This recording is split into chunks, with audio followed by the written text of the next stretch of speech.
Hello everyone, I welcome you all for the today's session of the daily current affairs. So how are you all? Hope you guys are doing well. So yes, on that note, let's begin with our session. As you know, आप सबको जैसे पता है कि हम current affairs को कैसे discuss करते हैं। पहले हम क्वेश्चंस को डिस्कस करते हैं, देन उसके रिलेटेड न्यूज़ को डिस्कस करते हैं, ताकि अगर कोई इस सेशन को एज अ रिविज़न के तौर पे देख रहा है तो उसको रिविज़न भी अच्छे से हो जाए, और कोई अगर पहली बारी करंट अफेयर्स को पढ़ रहा है तो उसे भी बहुत ही सही से करंट अफेयर्स अच्छे से समझ में आ जाए। ठीक है, from that point of view मैं इस सेशन को लेता हूँ। ठीक है, so very first question is on your screen. So क्या कहता है हमारा पहला क्वेश्चन, इंडियन स्क्वॉश प्लेयर, उसका नाम आपको बताना होगा। इन्होंने जीता है good fellow classic squash in Toronto. तो गुड फेलो क्लासिक स्क्वॉश क्या है? ये एक इवेंट होता है स्क्वॉश के गेम में, एक इवेंट होता है जो कि जीता है किस व्यक्ति ने, आपको बताना होगा। ये कहाँ पे हुआ था? टोरंटो कनाडा में हुआ था। ठीक है जी, तो किन्होंने जीता है ये टाइटल? इंडिया के किस प्लेयर ने ये जीता है title? Yes, correct answer is option number 4, Abhay Singh. ठीक है, अभय सिंह जी ने ये टाइटल जीता है। अब इस न्यूज़ के बारे में हम कुछ डिस्कस करते हैं। अभय सिंह ने ये टाइटल जीता है। ठीक है, good fellow classic PSA. PSA आपका क्या होता है? प्रोफेशनल स्क्वॉश एसोसिएशन का एक टाइटल होता है। ठीक है, जैसे टेनिस में होता है ना यूएस ओपन, मियामी ओपन, वैसे ही स्क्वॉश में भी ऐसे टाइटल्स होते हैं। तो ये वाला जो टाइटल हुआ था गुड फेलो क्लासिक पीएसए, ये टोरंटो कनाडा में हुआ था। With this win Asian gold medallist, ये एशियन गोल्ड मेडलिस्ट भी हैं, और अभय सिंह का ये 8वां पीएसए टूर टाइटल भी है, ये उनका 8वां टाइटल भी है। ठीक है, और future world champions and world number ones compete for the glory. तो इस टाइटल के लिए बहुत सारे लोग compete करते हैं। ठीक है जी, तो ये बस आपको इतना सा ध्यान रखना है कि ये इनका 8वां टाइटल है, और ये एशियन गोल्ड मेडलिस्ट भी है। कहाँ पे कंडक्ट हुआ था? टोरंटो कनाडा में कंडक्ट हुआ था। India finished archery Asia cup 2024 with 14 medals, including 9 golds, 4 silvers and 1 bronze in Baghdad. कहाँ पे है आपको बताना होगा, बगदाद आपको इस क्वेश्चन के थ्रू। ठीक है जी, तो हाल ही में एशिया आर्चरी कप हुआ 2024, उसमें इंडिया ने कितने मेडल्स जीते? 14 मेडल्स जीते। उसमें से 9 गोल्ड थे, 4 सिल्वर थे, 1 ब्रॉन्ज था। ये कहाँ पे हुआ? बगदाद में हुआ। बगदाद कहाँ पे है वो आपको बताना है कि बगदाद किस देश में है। हाँ जी, yes, correct answer option number B, Iraq. तो बगदाद कहाँ पे है आपका? इराक में है। ठीक है, तो इंडिया ने जीते 14 मेडल्स, बगदाद इराक में एशिया आर्चरी एशिया कप हुआ। ठीक है, तो सारे जो भी इंडिविजुअल कैटेगरीज थे उसमें इंडिया ने जीत हासिल की। कौन से हैं वो इंडिविजुअल कैटेगरीज? दीपिका कुमारी जो हैं 3 बार ओलंपियन भी रह चुकी हैं वो। ठीक है, उन्होंने गोल्ड मेडल जीता इस एशिया कप में। ठीक है, जो ये 2024 में हुआ था। किस कैटेगरी में इन्होंने गोल्ड मेडल जीता? वुमेंस रिकर्व इंडिविजुअल कैटेगरी में धीरज बोमदेवरा है, उन्होंने गोल्ड मेडल जीता मेंस रिकवर इंडिविजुअल्स कैटेगरी में। और प्रणीत कौर हैं, उन्होंने गोल्ड मेडल जीता वुमेंस कंपाउंड इंडिविजुअल कैटेगरी में। प्रथमेश जावकर हैं, इन्होंने भी गोल्ड मेडल जीता वुमेंस कंपाउंड इंडिविजुअल कैटेगरी में। ठीक है जी, तो इंडिविजुअल कैटेगरीज में इंडिया ने गोल्ड जीता। ठीक है, ओके, तो ऐसे करते हुए उन्होंने 9 गोल्ड मेडल्स जीत लिए इंडिया ने। ठीक है जी, ओके, तो 4th एडिशन हुआ खेलो इंडिया विंटर गेम्स का। उसमें से किस टीम ने, ठीक है देखो यहाँ से ध्यान से देखना, किस टीम ने क्लिंच किया टॉप पोजीशन को? उस टीम के 10 गोल्ड्स थे, 5 सिल्वर थे और 6 ब्रॉन्ज मेडल्स हुए। ठीक है, तो किस टीम ने जीता? कौन सी टीम पहले पायदान पे रही? इन शॉर्ट आपको बताना है कि कौन सी टीम पहले पायदान पे रही खेलो इंडिया विंटर गेम्स के इस एडिशन में। ठीक है जी, यस, जल्दी से बताइए। Correct answer option number 5, army की टीम। ठीक है जी, तो आर्मी की टीम जो है वो खेलो इंडिया के इस वाले एडिशन पे टॉप पे रही। ठीक है, ये 4th एडिशन था। ठीक है जी, कहाँ पे हुआ? गुलमर्ग में ये ख़त्म हुआ। ठीक है, 2 जगहों पे खेला गया। स्टार्ट लद्दाख में हुआ था और बाकी के जो लास्ट के कुछ गेम्स थे वो गुलमर्ग में खेले गए और गुलमर्ग में ये इवेंट ख़त्म भी हो गया। कर्नाटका जो है वो फर्स्ट रनर अप रहा। फर्स्ट रनर अप क्या होता है? सेकंड पोजीशन पे। पहले पोजीशन पे आर्मी रही, ठीक है जी। तो पहले पोजीशन पे आर्मी रही, सेकंड पोजीशन पे कर्नाटका रहा और सेकंड रनर अप यानी कि तीसरे पायदान पे महाराष्ट्र रहा और उन स्टेट्स के गोल्ड मेडल दिए गए हैं, ठीक है जी। 9 गोल्ड और 2 सिल्वर मेडल जीते कर्नाटका ने और महाराष्ट्र ने 7 गोल्ड 8 सिल्वर और 7 ब्रॉन्ज जीते, ठीक है जी। तो ये था आपकी पूरी इन्फॉर्मेशन, ठीक है। अगर आपसे कहता था कि विच स्टेट, तो आप अगर स्पेसिफिकली वो स्टेट पूछता था तो आप कर्नाटका लिखते थे कि किस स्टेट को सबसे ज़्यादा मेडल्स मिले। और उसने टीम पूछ लिया, ओवरऑल किस टीम ने जीता, तो आर्मी की टीम ने जीता, ठीक है। तो ध्यान से क्वेश्चन को पढ़िएगा और ध्यान से आंसर दीजिएगा, ठीक है जी। पीएम मोदी ने फाउंडेशन स्टोन ले किया for the first railway station in Rangpo, ठीक है। रैंगपो एक जगह है, ठीक है। और कहाँ पे है ये जगह, और इस स्टेट की ये फर्स्ट रेलवे लाइन है, ठीक है। पीएम मोदी जी के कार्यकाल में बहुत सारी अच्छी अच्छी चीज़ों का शुरुआत हुआ है, ठीक है। बहुत सारी नई चीज़ों का अनावरण हुआ है, ये एक पहली चीज़ है, ठीक है। ये एक उसमें ऐड ऑन है, ठीक है। तो उस लिस्ट में ये भी ऐड हो जाती है। तो कौन सी है वो जगह जहाँ पे अब जाके रेलवे स्टेशन ओपन हुई है? स्टेट की पहली रेलवे स्टेशन वहाँ पे ओपन होने वाली है, ठीक है। मतलब उन्होंने फाउंडेशन स्टोन रखा है, मतलब शिलान्यास हुआ है अभी। इनॉग्रेट हम नहीं कहेंगे, जो वो मतलब कंस्ट्रक्शन करना स्टार्ट हुआ है, ठीक है। पूरा वर्किंग कंडीशन में इनॉग्रेशन नहीं हुआ है, ठीक है। जस्ट फाउंडेशन स्टोन रखा गया है कि इसके बाद से कंस्ट्रक्शन स्टार्ट होगा, ठीक है। कौन सा है वो स्टेट? ये Sikkim. Sikkim is that state, ठीक है। और सिक्किम की जगह है रंगपो, ठीक है। तो इस जगह पे ये बनाया जाएगा, ठीक है। सिक्किम आज तक ऐसा स्टेट था भारत का इकलौता ऐसा स्टेट जहाँ पे रेलवे लाइंस नहीं थी, ठीक है। तो सेवको रैंगपो रेलवे लाइन के तहत, जो कि 45 किलोमीटर्स की रेलवे लाइन है फ्रॉम सेवक को कहाँ पे है? वेस्ट बंगाल में। और रैंगपो कहाँ पे है? सिक्किम पे। तो उस लाइन को जोड़ने के तहत इस लाइन को शुरुआत के तहत सिक्किम में रेलवे लाइन भी आ गई इस प्रोजेक्ट के तहत, ठीक है।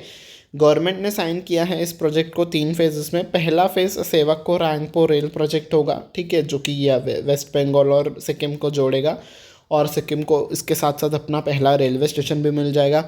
दूसरे फेज़ में क्या होगा? रैंगपो से लेके गैंगटॉक तक जाएगा, ठीक है। यहाँ पे आपका कहीं वेस्ट बंगाल है, अगर हम इंडिया का मैप देखते हैं, ठीक है, तो यहाँ पे कहीं वेस्ट बंगाल है। इसके आगे चलते वो सिक्किम तक पहुँच गया, सिक्किम से आगे वो गैंगटॉक जाएगा, ठीक है।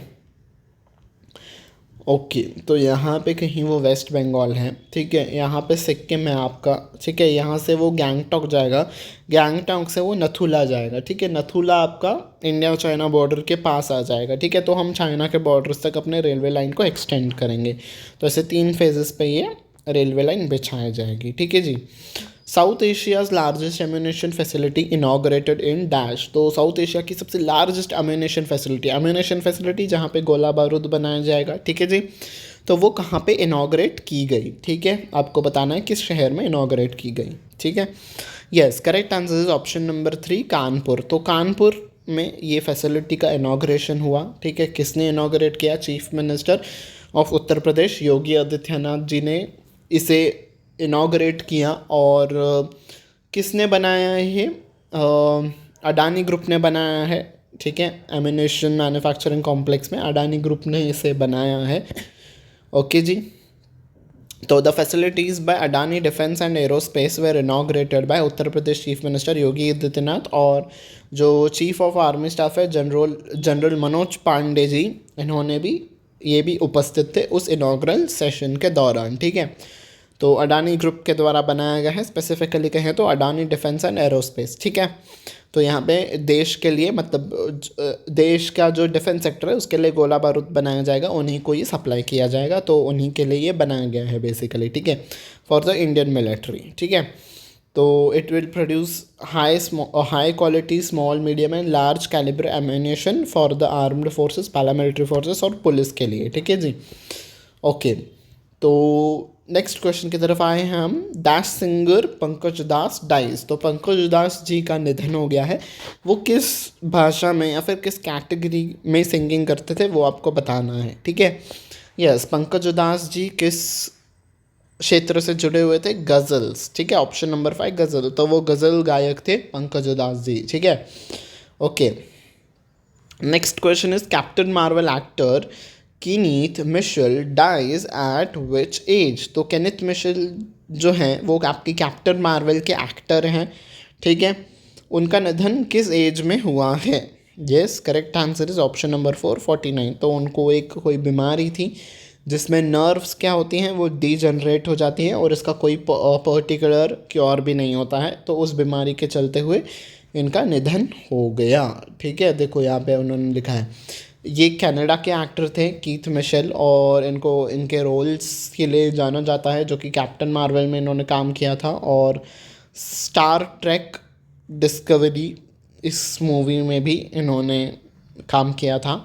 ये किस बीमारी से सफ़र कर रहे थे? ALS यानी कि एम्ट्रोफिक लैटरल स्क्लेरोसिस।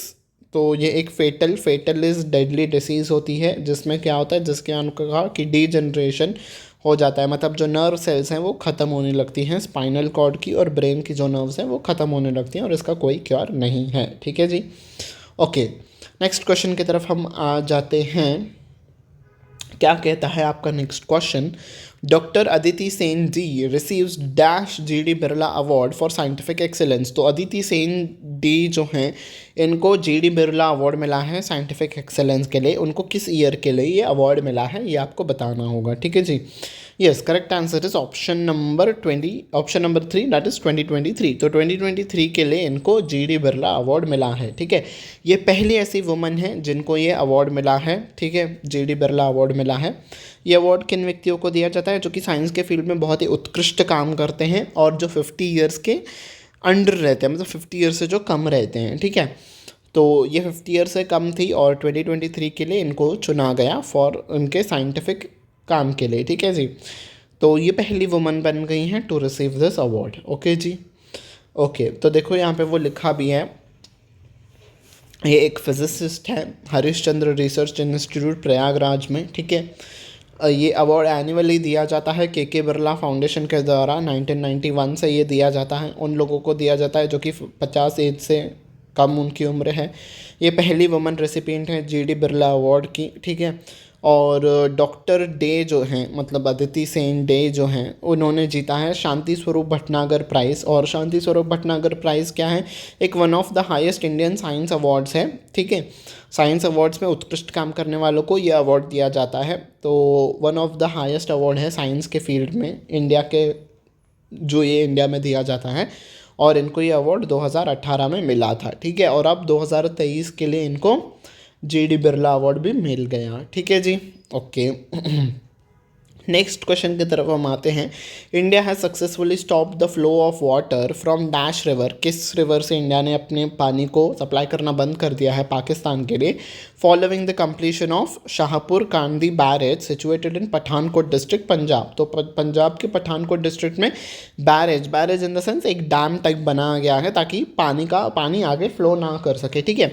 अब आप कहोगे कि ऐसे क्यों किया है इंडिया ने? देखो, जब हमारे प्राइम मिनिस्टर जवाहरलाल नेहरू जी थे, उनके टाइम पे एक ट्रीटी साइन हुई थी, इंडस वाटर ट्रीटी, ठीक है।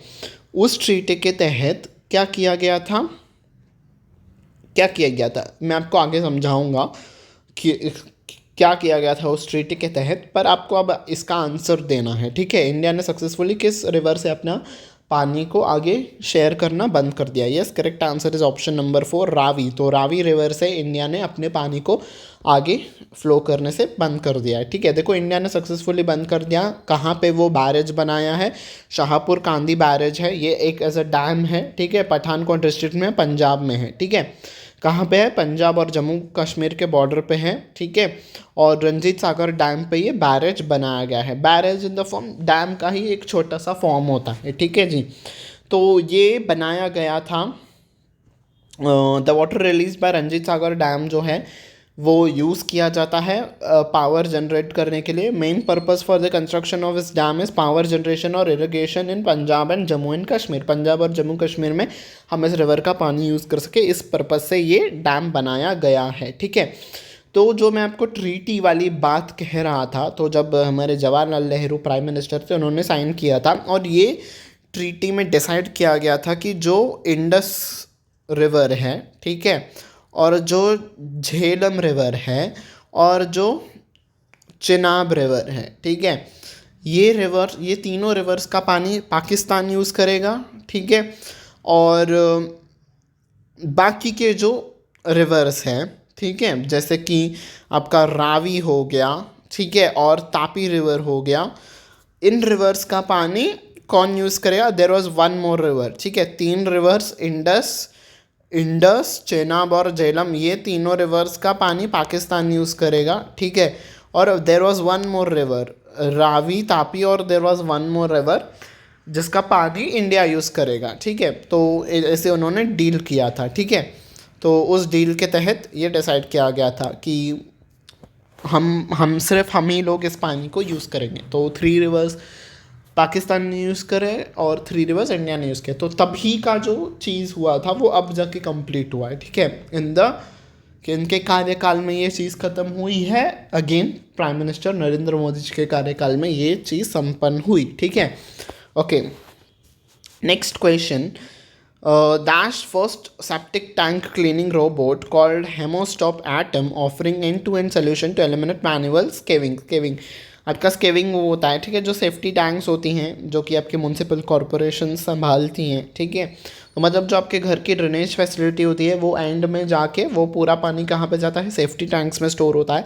तो उस सेफ्टी टैंक को क्लीन करने के लिए कई सारे ऐसे देखा गया है कि लोग जब उसको क्लीन करने के लिए उस गड्ढे में अंदर जाते हैं, कई लोगों की मृत्यु हो जाती है। तो ऐसा ना हो इसलिए अगेन एक रोबोट की आविष्कार किया गया है।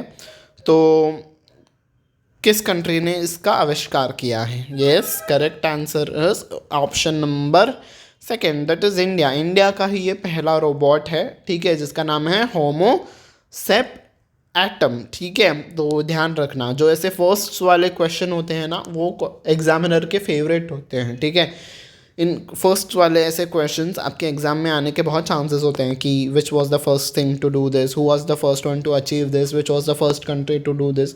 तो ये आपको ध्यान में रखना है। ठीक है, वैसे तो सारे ही क्वेश्चंस इंपॉर्टेंट होते हैं, दिस इज सुपर इंपॉर्टेंट। ठीक है, हु रिसेंटली, देखो अनदर फर्स्ट वाला क्वेश्चन, तो बिना देखे आप इसको स्टार मार्क कर दो।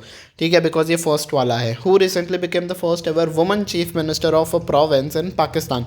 तो किसी भी प्रांत की पहली chief minister as a woman बनने वाली कौन है? वो महिला। ठीक है, yes, correct answer is option number B, Maryam Nawaz. Maryam Nawaz जो है ये पंजाब प्रांत की, ठीक है, जो पंजाब प्रांत पाकिस्तान में स्थित है। ठीक है, ये one of the largest province है। ठीक है, सबसे लार्जेस्ट प्रोविंस है ये पाकिस्तान का। तो इस प्रोविंस की ये चीफ मिनिस्टर बन गई हैं। ठीक है जी, ओके, मैंने आपको कल क्वेश्चन पढ़ाया था कि which country was removed from the FATF grey list. FATF क्या होता है, उसका काम क्या होता है, मैंने वो आपको समझा दिया था कल के ही क्लास में।